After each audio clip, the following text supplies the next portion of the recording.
বন্ধুগণ, দেখতে পাচ্ছেন মেট্রো রেল লাইনটি। এটা এই 11 নম্বর স্টেশন থেকে এলাম। বামে পোস্ট অফিস, পল্লবী ডাকঘর দেখতে পাচ্ছেন। আমরা বাড়ির পাশ দিয়ে যাচ্ছি। মাশাআল্লাহ, হাতের ডানে দক্ষিণ পল্লবী,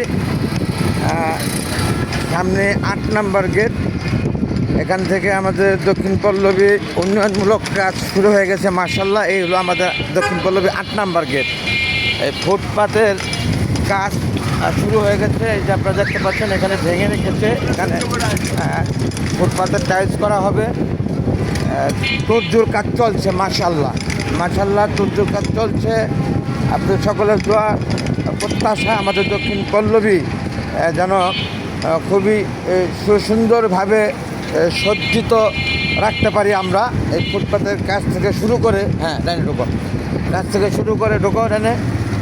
একেবারে এই যে ড্রেনেজ, অর্থাৎ অল্প বৃষ্টিতে পানি জমে যায়। ওয়ালাইকুম, অল্প বৃষ্টিতে পানি জমে যায় বলে আমরা বড় বড় পাইপ দিয়ে এখানে এই 7 নম্বর গেটের এখান থেকে পাইপ টেনে এখান দিয়ে ওই মাথায় বড় পাইপের ড্রেনেজ করা আছে, সেখানে সংযুক্ত করে দিলে, যাও বামে যাবা, সংযুক্ত করে দিলে আর এখানে পানি জমবে না, দেড় চলে যাবে। আলহামদুলিল্লাহ।